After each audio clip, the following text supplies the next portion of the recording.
Entonces, bien, vamos a iniciar entonces y para ello les invitamos a ponerse de rodillas para orar. Padre nuestro que estás en los cielos, santificado sea tu nombre. Gracias, Señor, te damos porque nos brindas la oportunidad de volver a repasar la historia de tu pueblo, de lo que aconteció.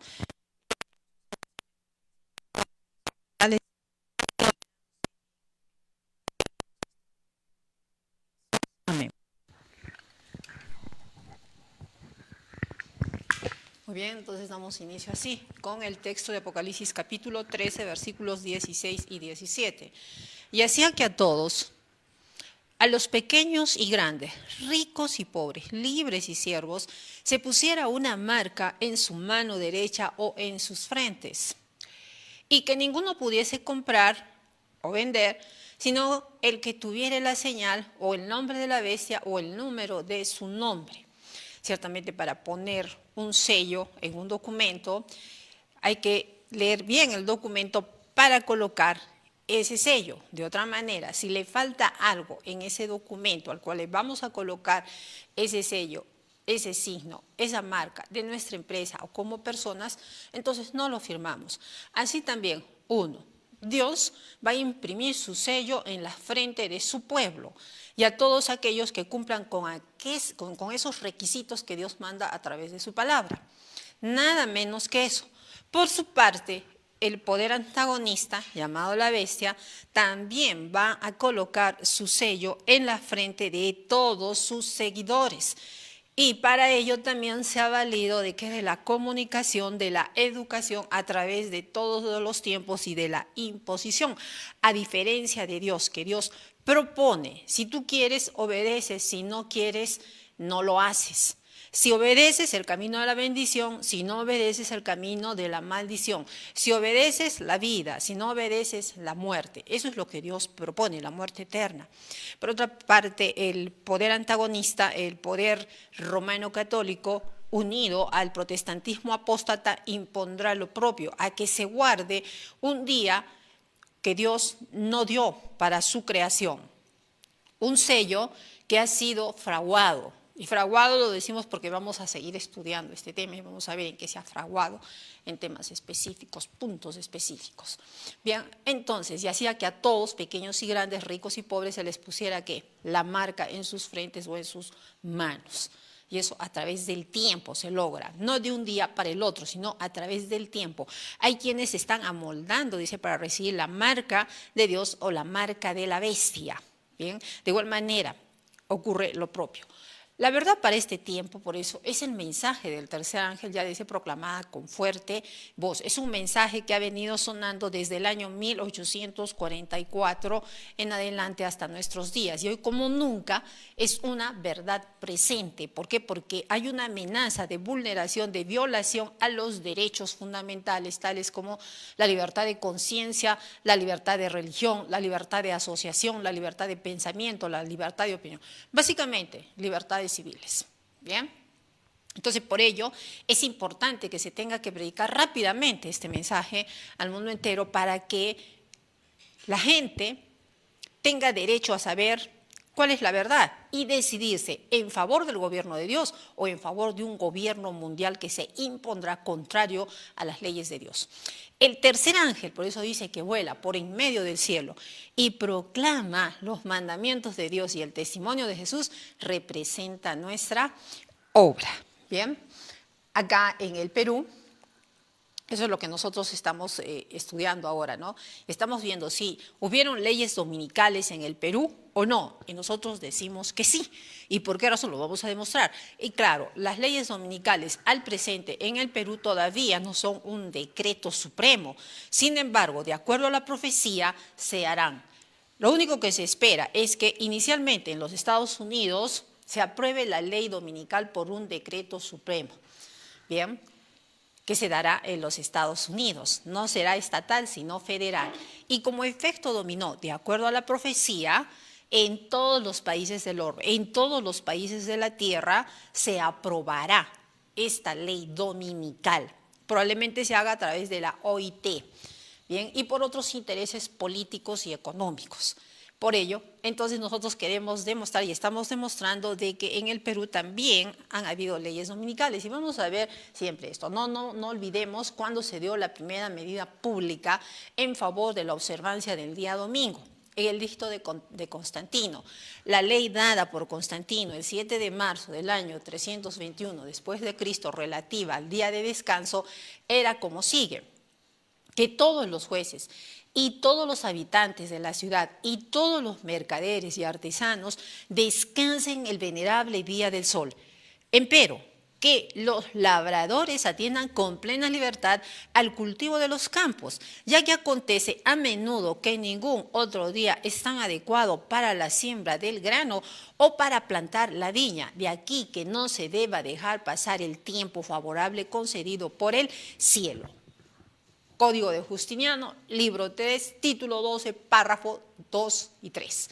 Muy bien, entonces, si ustedes se dan cuenta, y sería muy bueno que tengan una memoria fotográfica. ¿Por qué?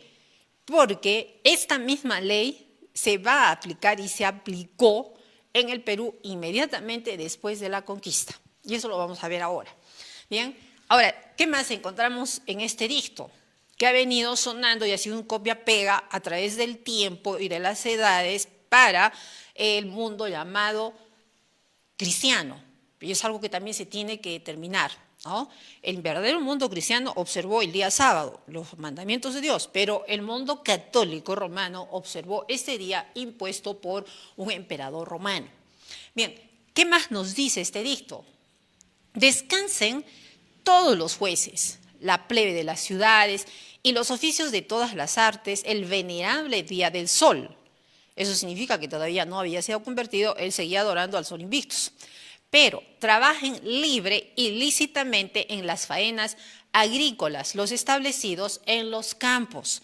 Pues acontece con frecuencia que en ningún otro día se echa el grano a los surcos y se plantan dides en los hoyos más convenientemente, a fin de que con ocasión del momento no se pierda el beneficio concedido por la celestial providencia. Código de Justiniano, libro 3, título 12, párrafos 2 y 3.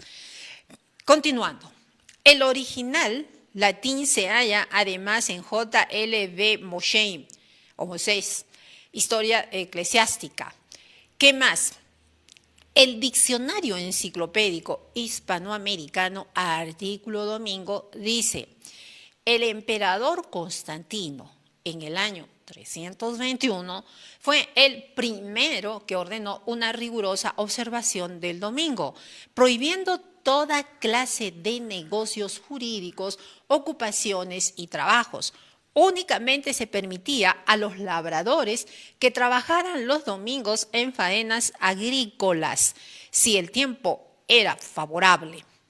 Una ley posterior, el año 425, prohibió la celebración de toda clase de representaciones teatrales y finalmente en el siglo VIII se aplicaron en todo su rigor al domingo cristiano las prohibiciones del sábado judaico. Ahí vino la suplantación, la usurpación, ahí vino.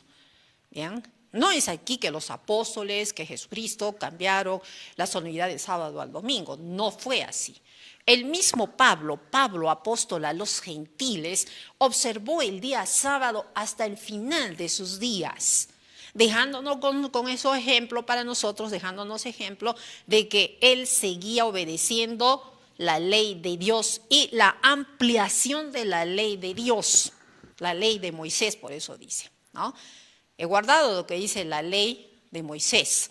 Obvio, en la ley de Moisés, en la Torá, implícita está la Aseret Adebarim, que es la ley de los 10 principios escritas por el dedo de Dios en 2 tablas de piedra. A ello se refería ¿quién? Pablo. ¿Bien? Entonces, cuando él entregó su espíritu al Señor, él todavía seguía observando la ley de los 10 principios ampliada en la Torá y continuada por el Nevi'im y el Ketubim, llamado todo Tanaj. ¿Bien? Entonces, ya hemos visto la primera medida pública que se dio en favor de la observancia del día domingo fue dada el 7 de junio del año 321 por Constantino el Grande.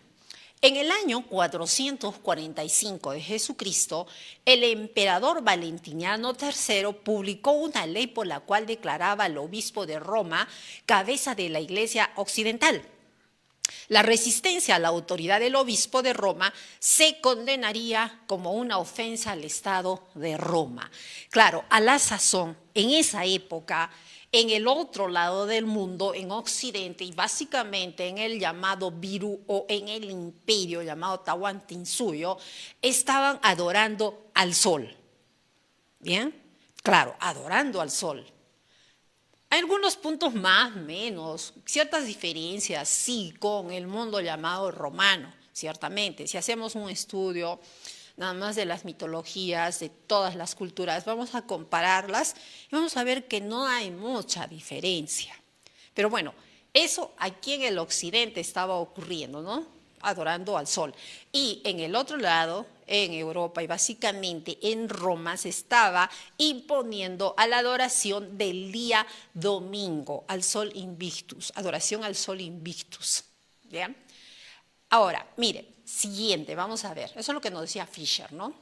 En el año 533 de Jesucristo, el emperador Justiniano escribió una carta a Juan, obispo de Roma, que contenía el mismo poder que en decreto imperial, en la que reconoció al obispo de Roma como la cabeza de todas las iglesias y declaró su intención de unir a todos los sacerdotes del Oriente a la sede de Roma. Este decreto no podía ser muy efectivo en Italia ni en Roma misma en aquel tiempo, porque los godos, que dominaban a Italia, constituían una potencia arriana y opuesta a las exigencias del papado. Ahora que quede claro, aquí hay otro punto que tenemos que tener muy bien en claro. Que el emperador Justiniano, en el año 533, reconoce como cabeza de todas las iglesias al obispo de Roma. O sea, aquí no vemos de que ellos sean la sucesión de Pedro, ni que Pedro haya sido el primer papa, porque eso jamás lo hubiera aceptado Nerón a la sazón en sus días, no lo hubiera aceptado. Ni nunca hemos visto, bíblicamente hablando, que un pescador pudiera sentarse entre los patricios romanos. Imposible. Bien, entonces, las leyes dominicales, todo esto, estas son leyes dominicales. Pero en el año 538 de Jesucristo, el ejército de Justiniano, bajo Belisario, derrotó a los godos y concedió al obispo de Roma libertad para ejercer el poder que le había adjudicado Justiniano. El obispo de Roma ejercía ahora autoridad casi suprema en asuntos eclesiásticos. ¿Desde cuándo? Estamos viendo desde cuándo. De esta derrota de los godos, dice Gibbon, la nación entera de los ostrogodos se había reunido para el ataque y fue casi enteramente deshecha en el sitio de Roma. Dice Hodgkin, refiriéndose a los godos que se retiraban, que seguramente debían darse cuenta de la triste verdad de que habían cavado un sepulcro hondo y ancho, el sepulcro de la monarquía gótica. Bien, en ese contexto. Entonces, un referente para el catolicismo fue esta primera medida pública en favor de la observancia del domingo como día del Señor. Esta entonces fue dada, que hasta aquí podemos dar en conclusión, por el emperador Constantino el Grande el 7 de marzo del año 321. Y ha venido pues sirviendo de ejemplo, de referente a través de los siglos subsiguientes para imponer un día que Dios no otorgó. Y esto a través también de una autoridad que se impuso como cabeza de la Iglesia cristiana y supremo corrector de herejes, dado por Justiniano. Así pues entonces vemos que estas leyes también llegaron al Perú con la conquista española. O sea, toda la cultura española del momento fue traída con la conquista a las Américas. Entonces, la costumbre en aquel tiempo era de no permitir que se leyera la Biblia en idioma común o vernáculo. La lectura de la Biblia estaba prohibida. Se aplicaba castigos a quienes no cumplieran. Y no solo eso, a quienes la leyeran la Biblia también, o la oyeran, o mencionaran tan solamente, o explicaran algo de las Escrituras, ya eran objeto de ¿qué? Eran objeto de persecución. Bien, entonces, eso es muy para nosotros interesante. Por ejemplo, en el año 533 en el Perú se estaba desarrollando la cultura Wari, también conocida como Wari. Esta cultura, que floreció entre los siglos VI y VIII, se caracterizó por su expansión territorial, su organización estatal y su influencia en la arquitectura y cerámica de otras culturas andinas. Eso estaba ocurriendo en ese tiempo, ¿no? Muy bien. Línea de tiempo de la historia peruana. Ahí está. Ya nos las hemos memorizado seguramente esta línea. La religiosidad en la época pre-inca. Esta se dio pues de diversa y forma variada, con fuerte conexión con la naturaleza, era fetíchica. Y la veneración de fuerzas naturales y fenómenos como el sol, la luna, el agua, los animales, etc., se caracterizaba por el animismo, donde se consideraba que los objetos y fenómenos naturales tenían espíritus o divinidades, ¿no? El panteísmo. Estos aspectos eran clave en la religiosidad pre-inca. El politeísmo, el animismo, el culto a la Pachamama, Gaia, la tierra, era considerada como una deidad fundamental y la fuente de vida y sustento. Los rituales y ceremonias se practicaban, por ejemplo, para honrar a las divinidades, pedir protección y asegurar la fertilidad de la tierra y la abundancia, ¿no? Adoración a la Santa Tierra, aquí en el Perú, Pachamama, ¿no? Y todavía se siguen celebrando, ¿no? Estas actividades, estos rituales, estas ceremonias en algunos pueblos del Perú. El reconocimiento de la importancia también de los ciclos naturales, que tenía que ver mucho con la adoración a Mamaquilla. Luego, la veneración de lugares sagrados también, las montañas, por ejemplo, Machu Picchu, ¿no? Lagos, manantiales y otros, hoy, ¿no? Considerados ciertos lugares de refugio protegidos, ¿no? Además, todos estos eran lugares sagrados, donde las divinidades residían o se manifestaban de acuerdo a la creencia de la religión pre-inca.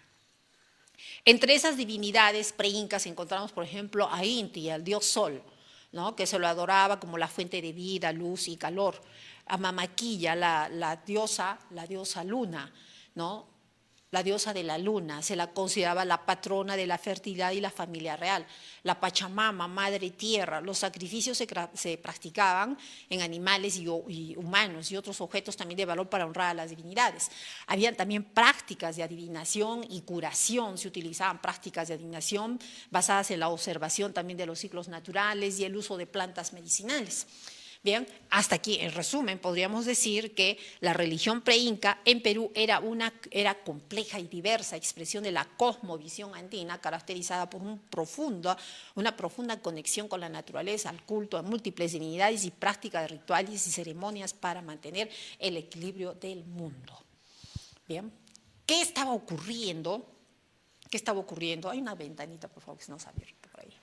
¿Qué estaba ocurriendo en el otro lado del mundo, cuando nosotros vemos acá en el Perú todas esas celebraciones y prácticas religiosas pre-incas? Miren, se estaba dando lo siguiente en el año 1200. La Inquisición medieval es una serie de inquisiciones y organismos de la Iglesia encargados de suprimir la herejía. Desde alrededor de 1184, incluyendo la Inquisición Episcopal 1184-1230, y más tarde la Inquisición Papal 1230, fue en respuesta a movimientos dentro de Europa considerados apóstatas o heréticos a la Iglesia Católica, en particular el catarismo y los valdenses en el sur de Francia y el norte de Italia. Estos fueron los primeros movimientos inquisitoriales de los muchos que vendrían después. Las inquisiciones, en combinación con la cruzada albigense, tuvieron bastante éxito a la hora de acabar con la herejía. Entonces, mientras por los años 1200, cuando primaba en el lado del occidente, primaba la religiosidad inca y pre-inca. En el otro lado del mundo, en Oriente, ¿qué estaba aconteciendo? Se estaban dando las cruzadas en contra de los llamados herejes. Esos herejes son los verdaderos cristianos, porque un cristiano nunca persigue a otro cristiano, nunca lo daña. No hace eso. Lo que hace el verdadero cristiano es tratar ¿de qué? De conservar esa vida para seguir llevando adelante el mensaje. Bien, pero un verdadero cristiano no persigue. Mucho menos toma la espada ni armas, porque Jesucristo le dijo a Pedro, cuando Pedro quiso tomar la espada para defenderlo, le dijo: Pedro, mete tu espada, porque el que a espada mata, a espada muere. El que persigue será perseguido, el que lleva cautivo será llevado en cautividad. Eso Jesucristo entonces no favoreció. Entonces, en el otro lado del mundo, por el año 1200, acá en el Perú, se practicaba la religión de adoración al sol y todo lo que es el panteísmo. Y en el otro lado del mundo, ¿qué se estaba dando? Se estaban dando leyes a favor de la Inquisición. Se estaba persiguiendo a los llamados herejes o cristianos que solamente lo único que hacían era leer la Biblia, tal cual el Señor había ordenado, escudriñar las Escrituras. Bien. Los cátaros, que en griego significa los puros, fueron el movimiento disidente más extendido geográficamente de entre los que florecieron en aquel inquietante clima de cambio social y económico. Hacia el año 1200 los cátaros se habían convertido en una fuerza poderosa en el sur de Francia y gozaban del apoyo y la protección de muchos nobles franceses que se aliaron con ellos por una hostilidad compartida hacia la iglesia, aunque en el caso de la nobleza esto estaba motivado menos por un serio idealismo religioso y más por el deseo de negarse a pagar los diezmos y tomar para sí mismos las tierras de la iglesia. Ese es otro tema también, ¿no? El tema de los diezmos, durante ese tiempo también, ¿no? Poco después veremos la presencia de un gran lucero de la Reforma, ¿no? A Juan Wycliffe, que justamente elevó su voz en contra de estas hostilidades llevadas a cabo por esos poderes unidos, ¿no? Entre la iglesia y el poder político o la corona, donde pedían pues los llamados diezmos, pero no eran diezmos bíblicos, sino diezmos elaborados de acuerdo a su gusto. Bien, entonces se llevaron, bueno, hasta durante casi toda la Edad Media, ¿no?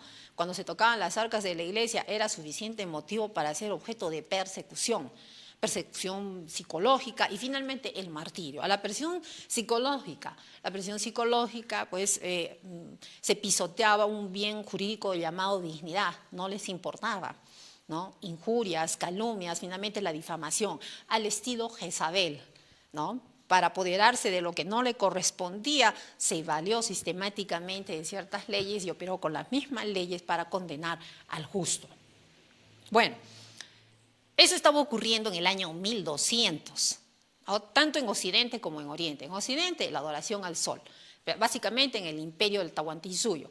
Y en el Oriente estamos viendo lo que ocurría, se estaban dando las llamadas inquisiciones y persecuciones ¿contra quiénes? Contra los llamados cátaros, contra los albigenses, que posteriormente veremos. Bien. Entonces, además, en el contexto religioso europeo del año 1200 se destaca el florecimiento de la escolástica, el auge de las universidades y desarrollo de órdenes religiosas junto con la continuación de las cruzadas y la influencia de la Iglesia Católica en la sociedad y la política. Bien, o sea, estaban unidos, estrechamente unidos durante ese tiempo. Ya sabemos que unidos el poder religioso y el político y la corona, lo único que traían que era persecución contra todo aquello que consideraban peligroso y básicamente la religión. Entonces, todos estos desarrollos religiosos fueron claves en Europa alrededor de 1200. Las cruzadas continuaron, incluyendo la Cuarta Cruzada del año 1202-1204, que se desvió de su objetivo inicial y terminó con la conquista de Constantinopla. La influencia de la Iglesia Católica seguía teniendo un poder considerable en Europa, tanto en el ámbito religioso como en el político, con el Papa ejerciendo una gran influencia sobre los reyes y otros gobernantes. Y por supuesto, la presencia de la Inquisición. En algunos lugares se establecieron tribunales de la Inquisición para investigar y castigar a aquellos que eran acusados de herejía. La Iglesia Católica, con su poder despótico, ayudada por el poder político, ¿no? Los reyes. Bien, ahora, ¿qué más estaba ocurriendo durante ese tiempo en la época de la religiosidad preinca en el Oriente. ¿Y por qué estamos presentando eso? Porque todo aquello que se dio en Oriente, cuando vienen los españoles a la conquista de América y básicamente Virú, posteriormente Perú, se trajo todas estas costumbres. Porque ¿qué sería, no? Un cambio mágico de un día para el otro, la venida de Oriente hacia el Occidente, haber cambiado en favor de todos los indígenas. Sería muy raro, pero vamos. Prohibición de la Biblia por Roma. Leemos en Daniel 7:25 que el cuerpo no pequeño iba a blasfemar contra el Altísimo y a destruir a los santos de este, sino que iba a atentar directamente a los tiempos y a la ley de Dios. Pero para adulterar los tiempos y la ley de Dios hay primero que prohibirle al pueblo la Sagrada Escritura que contiene unos y otra. Hay que desprestigiarla en la opinión del pueblo y elevar tanto el poder de la Iglesia que el pueblo dé completo crédito a los derechos humanos de ella, decretos humanos, de ella, y los tenga por santos en lugar de los tiempos y la ley de Dios. Claro, para que no crean una verdad, lo primero que tienen que hacer es desacreditar a su antagonista. Eso está claro. Por ello mismo, si desacreditan a los siervos de Dios, estamos en el deber de defenderlos. Porque de otra manera no lo haríamos. Si estuviéramos en el mundo, perdidos en el mundo, diríamos que hablen lo que quieran, no nos importa. Pero cuando quieren desacreditar, nada más, para bajarse un mensaje, no se puede permitir ni debe permitir que se crean mentiras. No permitáis que se crea una mentira en contra de los siervos de Dios. Entonces, ¿qué hicieron? Mire, en ese tiempo, por los años 1200, 1299, ¿qué hicieron? Desacreditaron la Biblia. No, el Antiguo Testamento esa ley de Moisés ya fue clavada. Momentito, cuando nos dicen la ley de Moisés, ¿a qué se están refiriendo? La Tanaj comprende, hasta donde sabemos, la Torá. Implícita, la Devarim, Aseret ad-Devarim, la ley de los 10 principios. Implícito, también en la Tanaj encontramos el Neviín y el Ketubín. Entonces, ¿cuál de esas partes ya fueron crucificadas? Eso se tiene que escudriñar también con el estudio de la Biblia. Muy bien, entonces, ¿qué hicieron en ese tiempo? Desacreditaron la Biblia.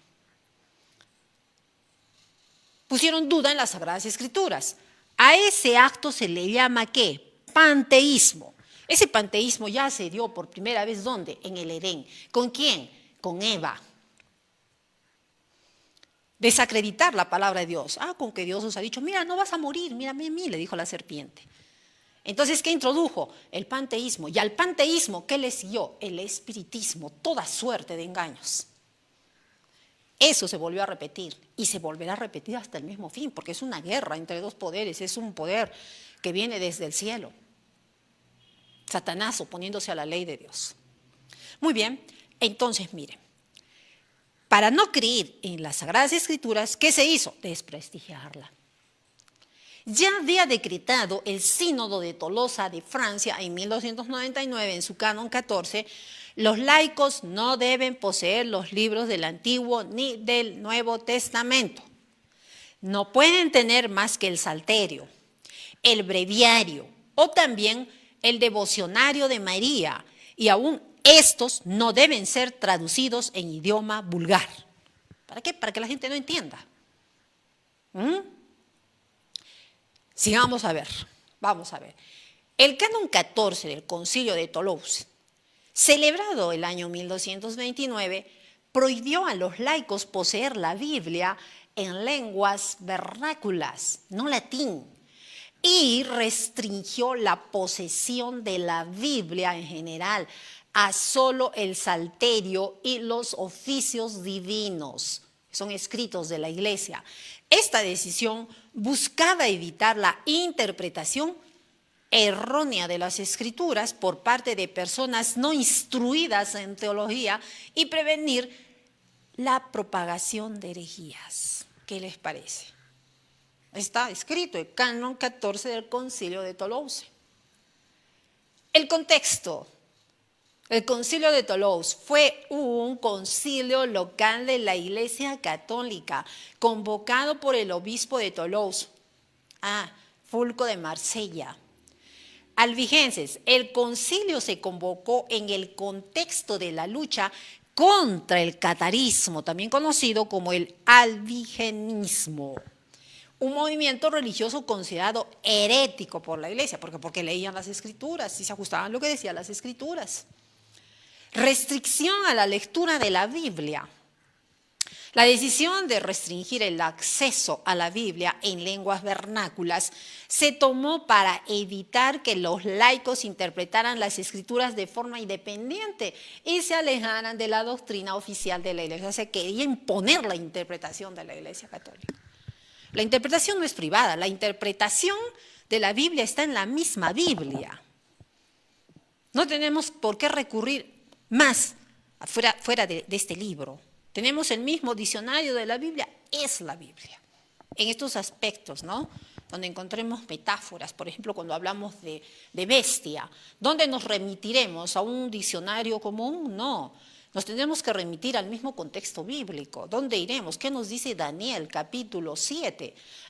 Daniel 7, 21 y subsiguientes nos da una luz amplia de la interpretación de esta metáfora, de lo que significa una bestia, es un poder. Bien, entonces, la Biblia no tiene una interpretación privada o de una iglesia, no. La Biblia se interpreta a sí misma. Bueno, las consecuencias de este canon del Concilio de Toulouse. Dice, control sobre la interpretación. La restricción de la lectura de la Biblia ayudó a la Iglesia a mantener un mayor control sobre la interpretación de las Escrituras y a prevenir la propagación de ideas consideradas heréticas. Claro, porque en la Biblia se desenmascaraba toda esta suplantación a la Iglesia cristiana. Por eso se prohibió. Es mi punto de vista, es lo que yo he investigado, ¿sí? Yo creo que no debe molestar a nadie, porque hay libertad de investigar y luego de expresar mi investigación. Y si estoy errada, pues me tendrán que corregir con lo que está escrito de la palabra, ¿no? Y no con difamaciones, ni mentiras, ni mucho menos muertes antes de tiempo. Impacto en la difusión de la Biblia. Limitó la difusión de la Biblia entre la población general y favoreció el acceso a la misma solo a través del clero. Solo el clero podía interpretar, claro, que podía interpretar el clero. De acuerdo a lo que está escrito, porque si el clero puede interpretar, son seres humanos como nosotros, ¿cuál sería la diferencia con otro ser humano? Bueno, desarrollo de traducciones vernáculas. A pesar de la prohibición, este evento histórico impulsó el desarrollo de traducciones de la Biblia a lenguas vernáculas en los siglos posteriores, aunque a menudo de forma clandestina. Claro, dijeron, esto es clandestino. ¿Por qué? Porque si bien era justo que se hiciera, porque todo el mundo tiene derecho a saber la verdad. Todos. La verdad os hará libres, dijo Jesucristo. Entonces tenemos derecho a saber la verdad. Pero ¿qué dice esa Biblia? ¿Qué tiene algo de malo? ¿Qué hay en la Biblia? No tiene nada de malo, nada absolutamente. Pero bueno, mire, el Consejo de Toulouse, ahí sí, el concilio, dice el Concilio de Toulouse, 1229, fue un concilio de la Iglesia Católica Romana convocado por Fulco de Marsella, obispo de Toulouse, en el año 1229 después de Cristo. El concilio prohibió a los laicos leer traducciones vernáculas de la Biblia. El Concilio de Toulouse fue un concilio local celebrado por una iglesia local, no un concilio ecuménico por autoridad vinculante para toda la Iglesia Católica. Sin embargo, este ha venido siendo también para aquel tiempo una imposición. Si bien fue local, pero después se hizo general. Bien. ¿Qué más? Dice, el concilio fue convocado por el obispo local para abordar la amenaza percibida por el rápido crecimiento del movimiento albigense en el sur de Francia en el siglo VIII. El concilio resolvió que se realizara una búsqueda en cada parroquia de herejes. ¿Quiénes son esos herejes? Los albigenses y cátaros, que de ser encontrados sus casas fueran destruidas y que se destruyeran las traducciones no latinas de la Biblia, así como otras copias no autorizadas. Una restricción a la libertad de expresión a través de la prensa tremenda. Bien, eso estaba ocurriendo en el otro lado del mundo, en Oriente. En el Perú se seguía practicando la religión de adoración panteísta, al sol, la luna, etc. Bien, este concilio también declaró, prohibimos también que se permita a los laicos tener los libros del Antiguo y del Nuevo Testamento, a menos que alguien por motivo de devoción desee tener el salterio o el breviario para los oficios divinos a las horas de la Santísima Virgen, pero prohibimos estrictamente que tengan cualquier traducción de estos libros. ¿Qué les parece? ¿Ah? ¿Qué les parece? Bueno, esto está claro, está muy claro. Folker de Marsella, obispo de Toulouse, murió 2 años más tarde, en 1231, pero en 1234 se celebró otro concilio en Tarragona para regular el procedimiento de la Inquisición, que ya estaba en Toulouse en el año 1233, y también para ratificar las conclusiones del concilio de Toulouse. El canon 2 de este concilio de Tarragona repetía: nadie puede poseer los libros del Antiguo y del Nuevo Testamento. ¿Por qué? Porque ahí estaba pues la Tanaj. Toda la Tanaj, dentro de la Tanaj encontramos la Torá, encontramos la ley de los 10 principios, encontramos la ley y el reglamento de la ley en toda la Tanaj. Lo que Dios mandaba, por eso pues se prohibió. Esa es la razón. Nadie puede poseer los libros del Antiguo y del Nuevo Testamento. Y si alguien los posee, debe entregarlos al obispo del lugar en el plazo de 8 días para que sean quemados. ¿Qué les parece? Eso estaba ocurriendo por aquellos años. Mientras en el Perú ya estamos viendo que se celebraba, que estaban llevando a cabo ritos al sol, a la luna, ¿no? A Mamaquilla. Religiosidad en la época inca. Ahora, la religiosidad incaica, una religión politeísta, era profundamente arraigada en la cultura y sociedad inca, influyendo en todos los aspectos de su vida, desde la política hasta la agricultura. Los incas veneraban a numerosos dioses y deidades, reflejando su estrecha relación con la naturaleza y el cosmos. El dios principal era Inti, el dios del sol, y Viracocha, el dios creador. La religión inca no solo se manifestaba en templos y rituales, sino también en la cosmovisión y la organización social, reforzando el poder del Zapa Inca, considerado descendiente de Inti, el gobernante máximo de Zapa Inti. El núcleo de la religión incaica, el politeísmo, los incas adoraban a numerosos dioses, incluyendo Inti, dios sol, a Viracocha, dios creador, Pachamama, diosa de la tierra, y otros dioses relacionados con la naturaleza y el cosmos. El sol Inti era considerado el Zapa Inca y la divinidad. El Zapa Inca, el gobernante inca, era considerado descendiente directo de Inti, otorgándole una posición divina, reforzando el poder del Estado, ¿no? Las huacas, los lugares sagrados como montañas, rocas, fuentes de agua y otros elementos de la naturaleza eran considerados huacas donde se realizaban rituales y ofrendas, rituales y festividades. Los incas realizaban también diversos rituales y festividades a lo largo del año, incluyendo sacrificios, ofrendas y celebraciones en honor a las deidades. En la muerte, los incas creían en la vida después de la muerte y en la importancia de las tumbas y rituales funerarios para el viaje de los muertos al otro mundo, muy semejante a la idea del romanismo, ¿no? Digamos análogo, la inmortalidad del alma para ellos, ¿no? Te vas primero, si son niños, se iban a lo mejor al limbo, hace muchos años, o se iban al purgatorio, o se iban al infierno, ¿no? Pero de igual manera la migración, ¿no? de esas almas, contrario a lo que está escrito en la palabra de Dios. Bueno, también tenían la creencia de un tercer poder. El tercer poder era la Mamaquilla, como una trinidad, ¿no? A diferencia de la deidad cristiana. Bueno, el impacto de la religión en la sociedad inca el Estado, la religión reforzaba el poder del Estado incaico, legitimando la autoridad del Sapa inca y la estructura social jerárquica.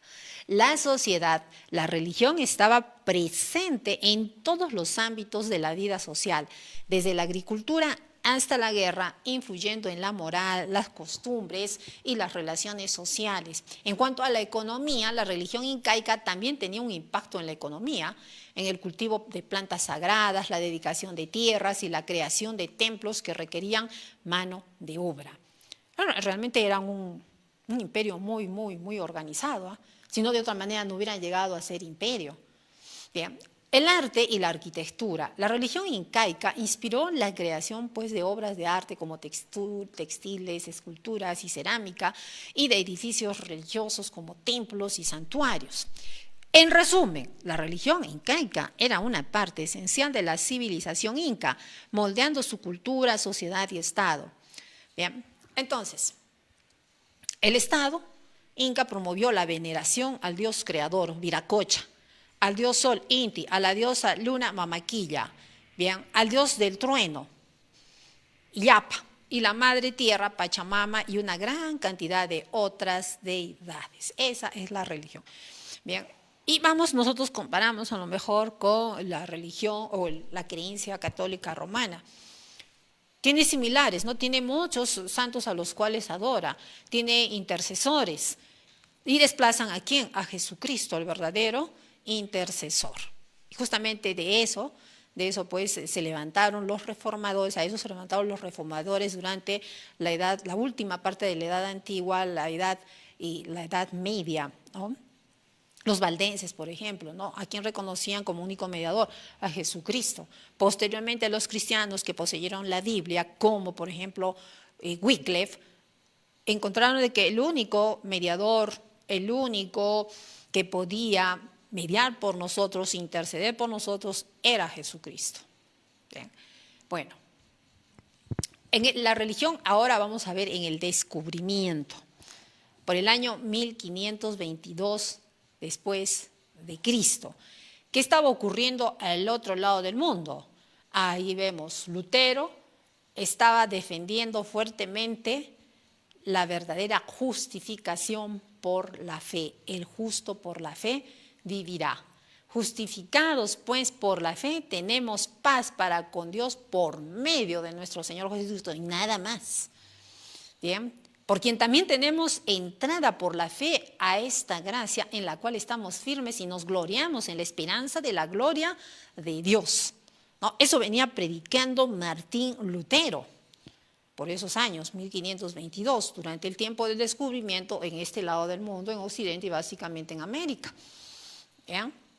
Entonces, mire, ¿por qué estamos haciendo esta comparación? Porque si en ese tiempo, en el lado del Oriente, en el año 1522, se estaba haciendo persecución tremenda contra los que leían la Biblia, contra los que predicaban el Evangelio de Jesucristo plasmado en las Santas Escrituras, en el Antiguo y Nuevo Testamento, ¿cómo podía ser posible que ahora los españoles, acompañados del catolicismo romano, pretendieran venir a evangelizar al Perú?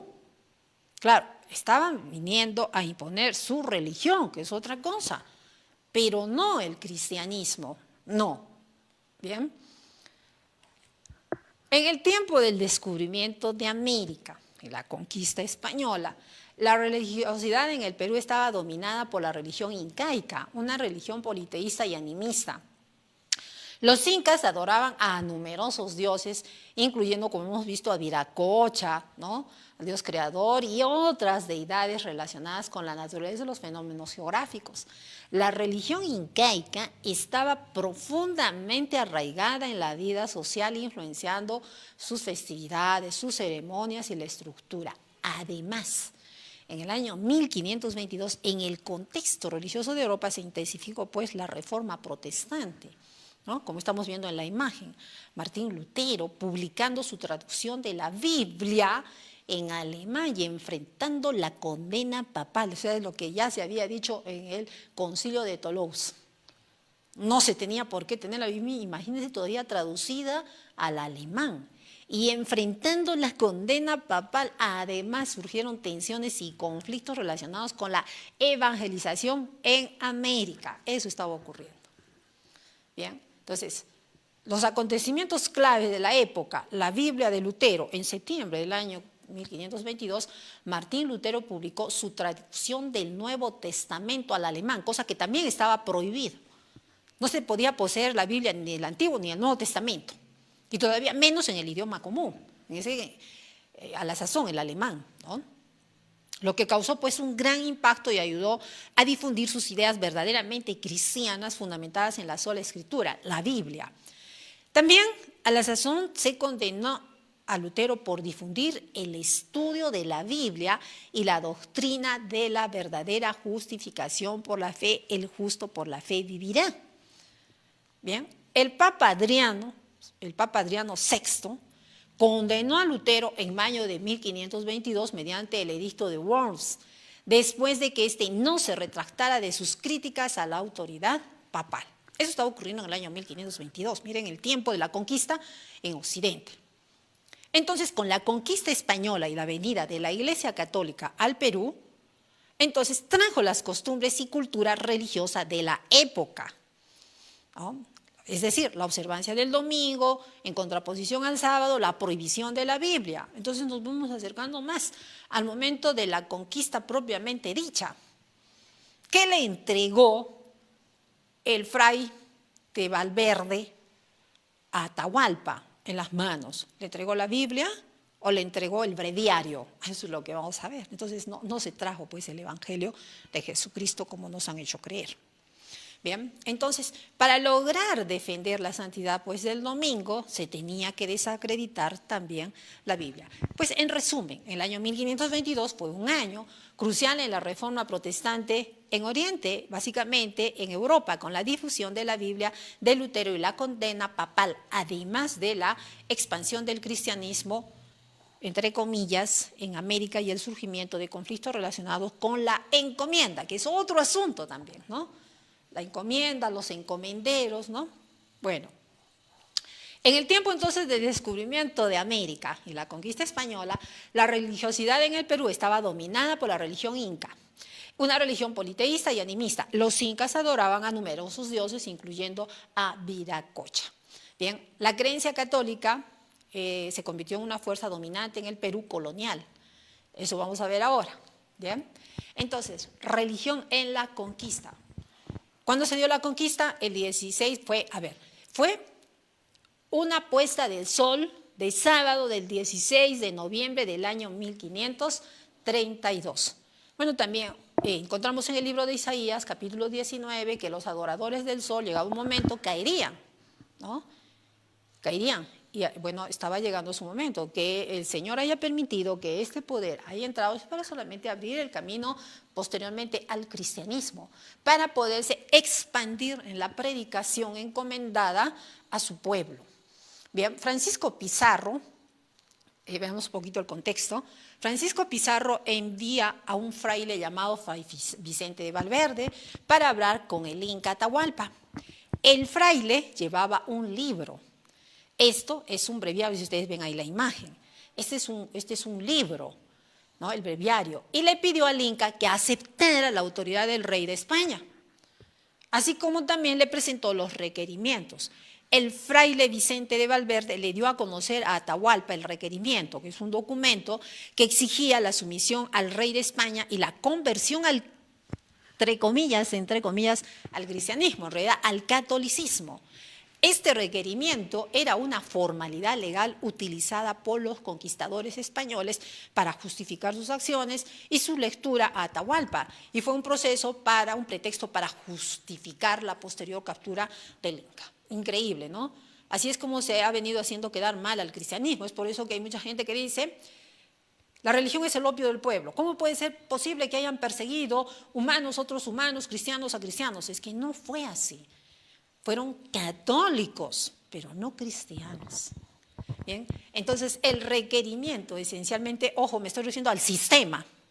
Bien, el sistema que a lo mejor pues de alguna manera impulsaba a sus seguidores a seguir lo establecido por sus autoridades religiosas. Entonces, el requerimiento esencialmente obligaba a Atahualpa a reconocer al rey de España como soberano, aceptar la autoridad del rey español sobre sus tierras y su pueblo, cosa que este emperador peruano no lo iba a aceptar. Aceptar la fe cristiana, entre comillas, católica, renunciar a sus propias creencias religiosas y adoptar el catolicismo. Permitir la predicación de la doctrina de los dogmas católicos, ¿no? Ese era el requerimiento que presentó Valverde a Atahualpa. Al negarse a Atahualpa a aceptar estas condiciones, los españoles consideraron que tenían justificación para iniciar la conquista y la guerra. ¿Bien? Entonces vemos ahora la prisión de Atahualpa. El mismo día que Pizarro arribó a Cajamarca, envió a Hernando de Soto, uno de sus mejores y más nobles capitanes, con 20 jinetes al campamento del Inca, situado en las afueras de la ciudad, con la misión de invitar al soberano a hacerle una visita. Efectivamente, al atardecer del siguiente día, sábado 16 de noviembre de 1532, después de una noche en la que ningún español durmió, acosados por el nerviosismo, el temor y la incertidumbre, el emperador hizo su ingreso con gran pompa en la plaza de Cajamarca, conducido en reluciente litera o anda por sus principales nobles, rodeado de comitiva numerosa y asimismo escoltado por grandes efectivos militares. Fue entonces cuando se le presentó el padre Vicente Valverde, portando un breviario, y seguidamente le invitó al soberano. Petición esta, requerimiento, que traducida por el intérprete disgustó grandemente a Atahualpa, que en actitud de rechazo, se dice, arrojó o dejó caer al suelo el libro que había entregado Valverde. El mismo que al grito de guerra Santiago determinó que los españoles entraran en acción con ímpetu arrollador y diabólico. Bien. En el acto, Atahualpa cayó prisionero.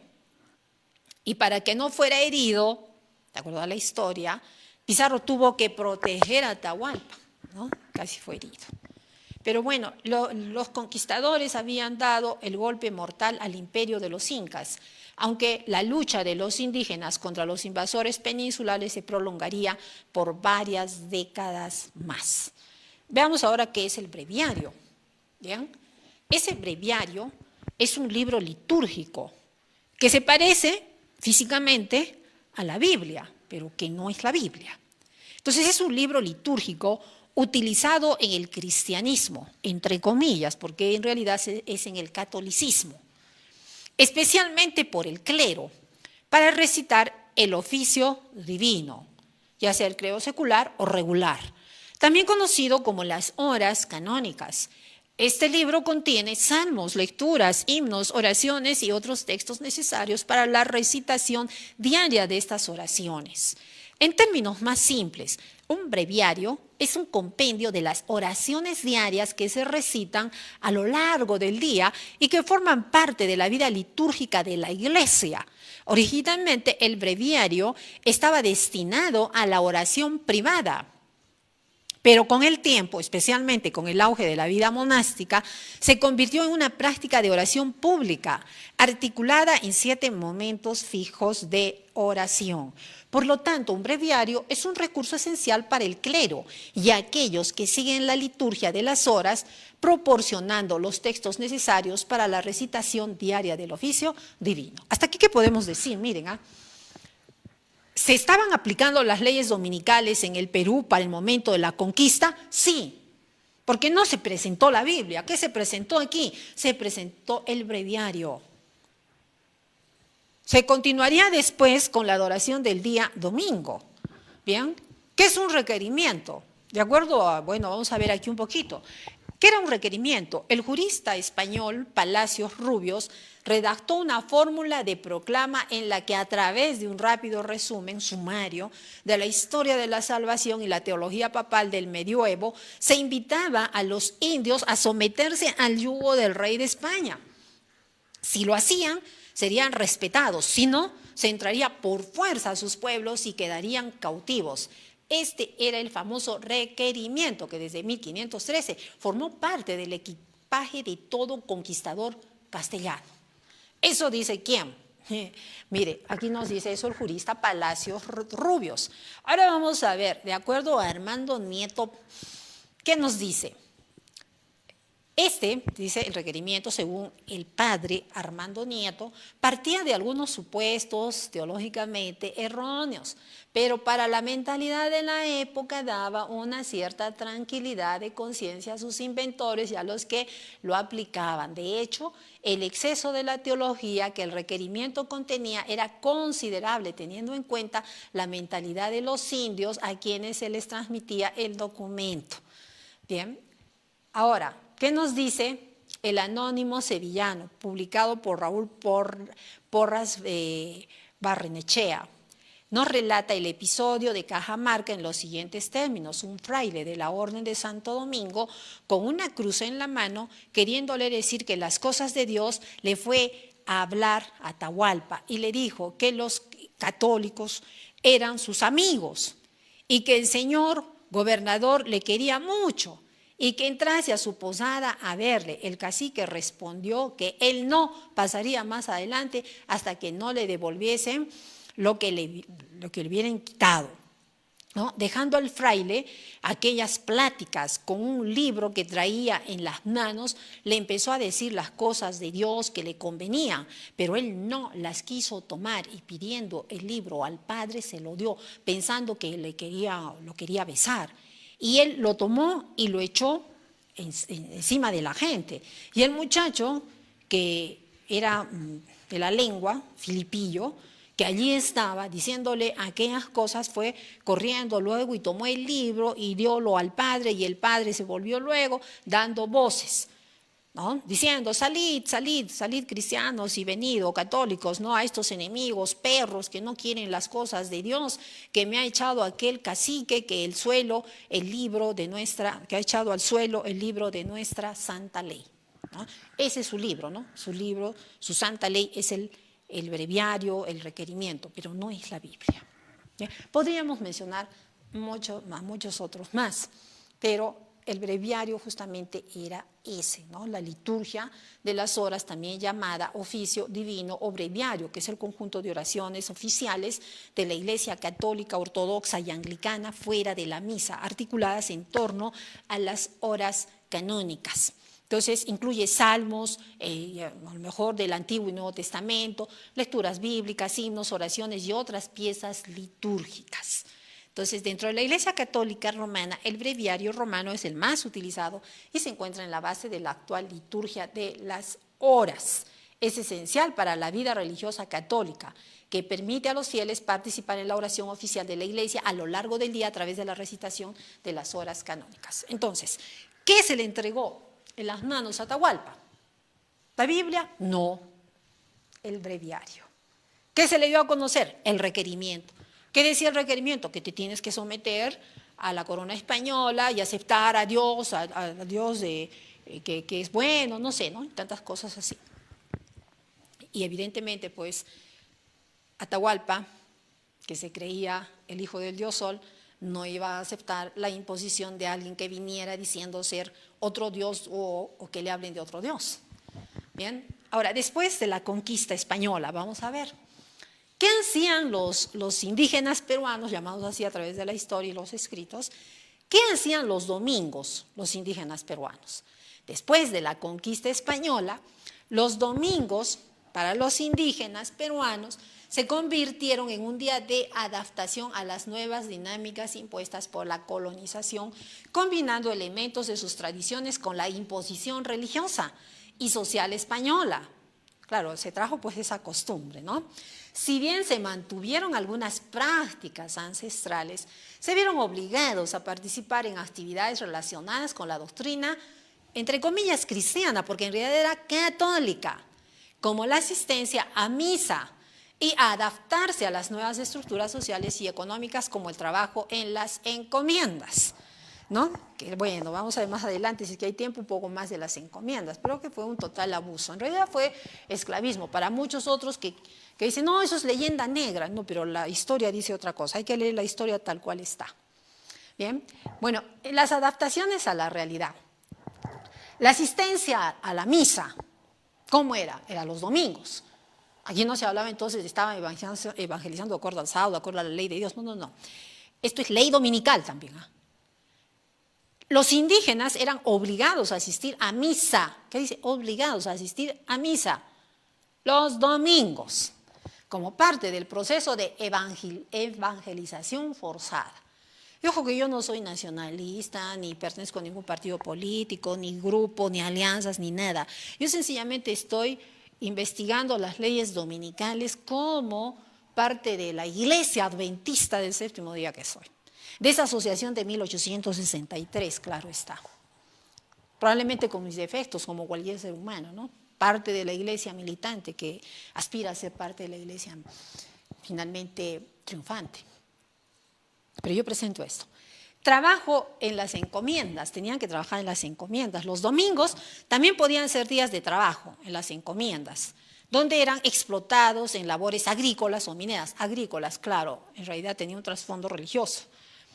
Actividades comunitarias. A pesar de la opresión, algunos indígenas continuaron con sus prácticas comunitarias y rituales, a menudo de forma clandestina, para preservar sus tradiciones, ¿no? Algunas que ya eran extremas probablemente, diferentes en ciertos aspectos al catolicismo. Sincretismo religioso, ahí se va formando el sincretismo religioso, ¿no? La unión. Se produjo un sincretismo religioso donde elementos de las creencias indígenas se mezclaron con el cristianismo, catolicismo, adaptando a sus deidades a las nuevas figuras religiosas, ¿no? Por ejemplo, vamos viendo, ¿no? La mamaquilla, ¿no? La mamita le dicen, ¿no? Y bueno, que si la Virgen María se levantara y resucitara, dirían, hagan todo lo que mi hijo ordena, como les dijo en las bodas de Canaán, hace todo lo que él os dijere. ¿Y qué es todo lo que él dijo, Jesucristo? Escudriñar las Escrituras. ¿Y qué son las Escrituras? Toda la Tanaj, el Antiguo Testamento, ¿no? Eso diría, nuevamente. Bueno, actividades familiares.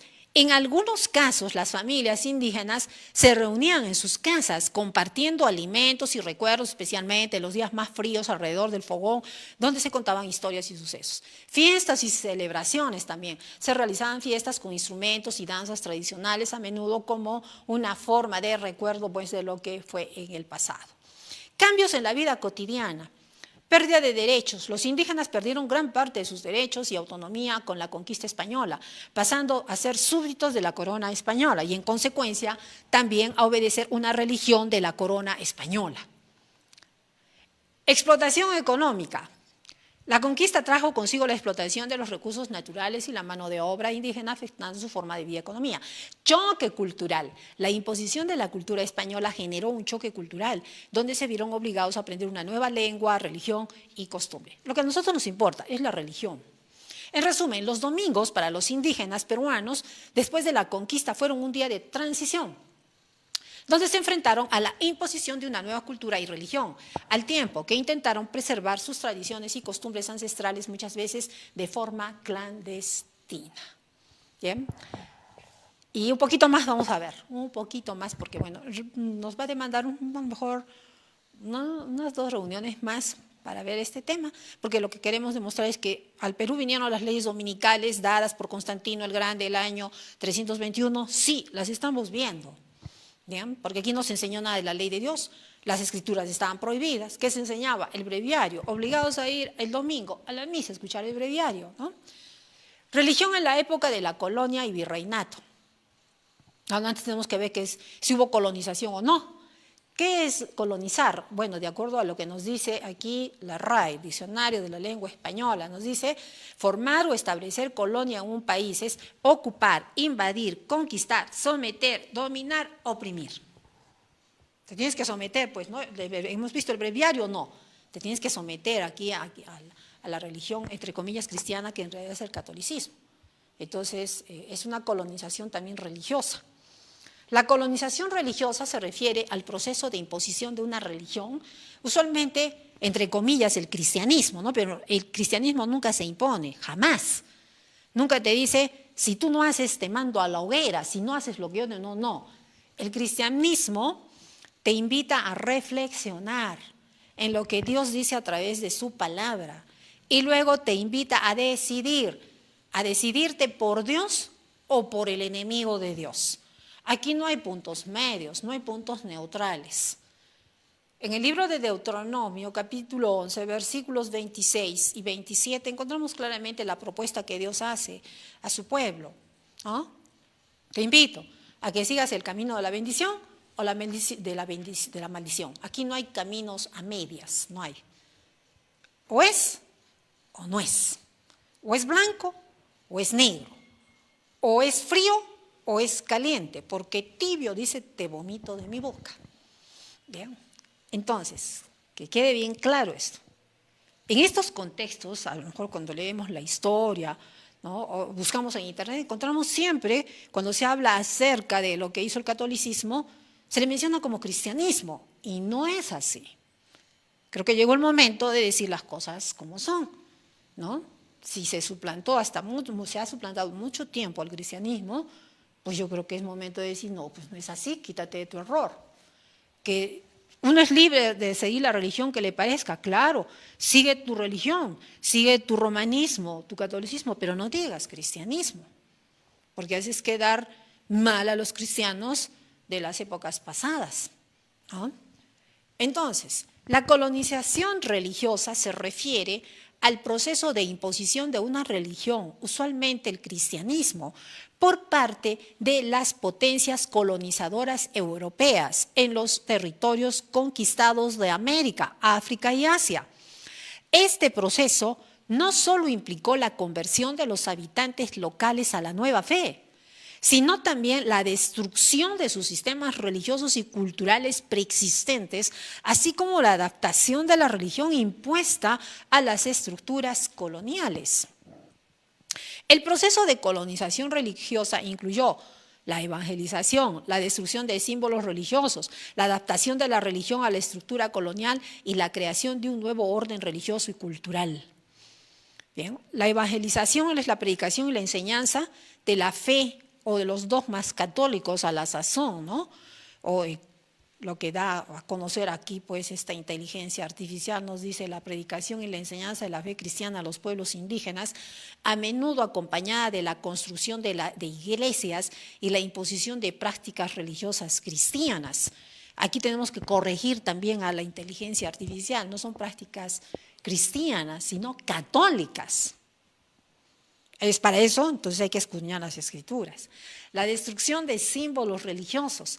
Los conquistadores a menudo destruyeron templos, ídolos y otros objetos sagrados de las religiones indígenas, considerados manifestaciones del demonio o de la idolatría. Claro, se destruyeron el romanismo católico a través de edades pasadas.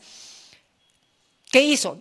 Mató personas, destruyó escritos, quemó templos, casas, y todo lo que considera herético, hemos visto, ¿no? Que fue dado también por la autoridad del Papa, el Concilio de Toulouse. No estamos hablando mentiras, es cierto. Entonces, ¿de quién nos puede dar escozor, no? Es verdad, ¿no? Entonces, los conquistadores a menudo destruyeron, pues, templos y ídolos. La adaptación de la religión a la estructura colonial. La Iglesia Católica a menudo colaboró con las autoridades coloniales para mantener el orden social, entre comillas, y político, claro, a través de un instrumento del miedo. Celebraciones religiosas y rituales fueron adaptados para servir a los intereses coloniales y la religión se convirtió en un instrumento de control social. Bien. Esa religión, no el cristianismo. La creación de un nuevo orden religioso y cultural. La imposición de la religión, entre comillas, cristiana, católica, con sus creencias rituales y prácticas, llevó a la creación de una nueva identidad cultural en los territorios colonizados, a menudo en detrimento de las culturas y tradiciones preexistentes. ¿No? Imposición de la religión. Los colonizadores europeos, principalmente españoles y portugueses, impusieron el catolicismo como la religión oficial en las colonias, desplazando o suprimiendo las creencias y prácticas religiosas indígenas. Bien, luego vienen ya conversión y bautismo a los niños, cosa que tampoco está escrito en la Biblia, no está, ¿no? Conflictos y resistencia, claro que lo hubo, claro. Entonces estamos viendo, ¿no? ¿Qué ocurrió durante el tiempo de la conquista? luego durante la colonia. Y estamos viendo que efectivamente hubo colonización religiosa, sí, claro, claro que sí. Estamos viendo los términos que significa colonizar, ¿no? Estamos viendo aquí un poco más. Durante la colonia y el virreinato en Perú, los domingos para los indígenas variaban según su estatus social y ubicación, pero generalmente incluían trabajo, asistencia a servicios religiosos y participación en actividades comunitarias.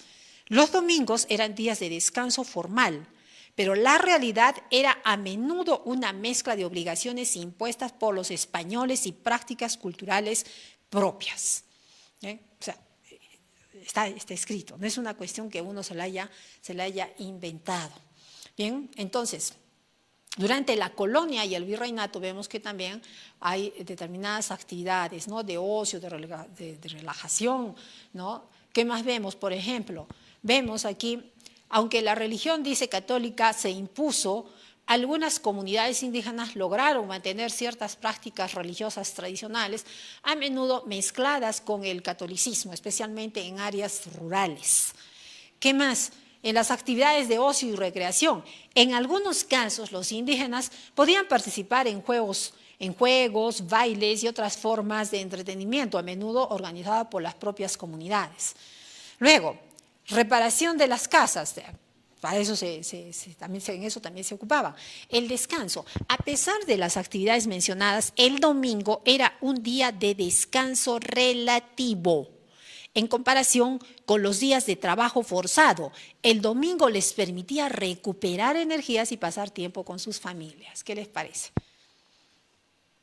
¿Qué nos decía Constantino en su edicto publicado el 7 de junio del año 321? En resumen, entonces, hay una ventanita por ahí, por favor, que no me deja avanzar.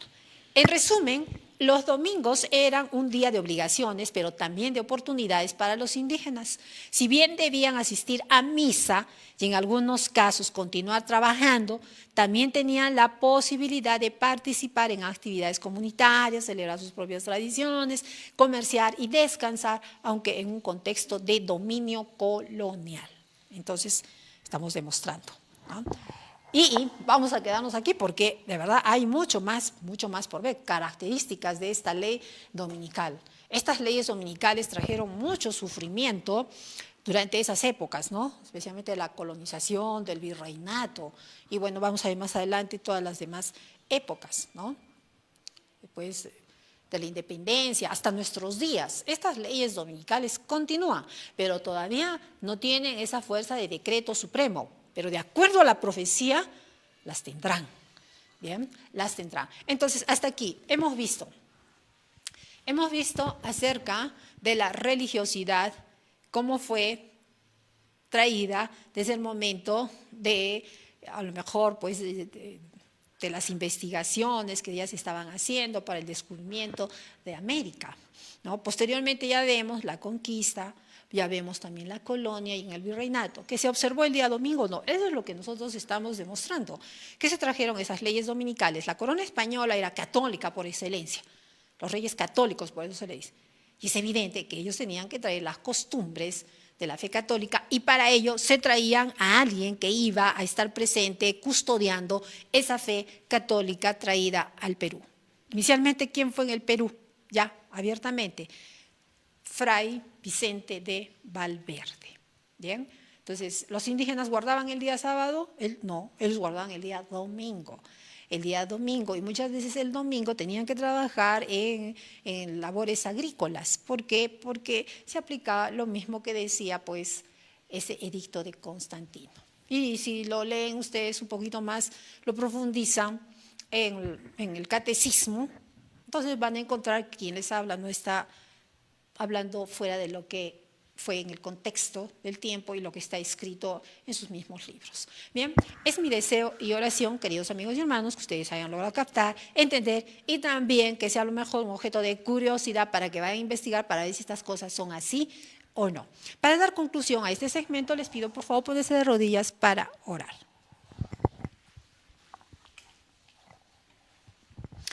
Padre nuestro que estás en los cielos, santificado sea tu nombre. Gracias, Señor, te damos porque nos das la oportunidad y el tiempo para poder entender de que las leyes dominicales también se han venido operando en el Perú a través de todas las épocas y también volverán a ser, Señor, una ley dominical decretada que traerá mucho sufrimiento. Por ello es preciso que podamos entender muchas cosas con la iluminación de tu conocimiento, de tu Santo Espíritu.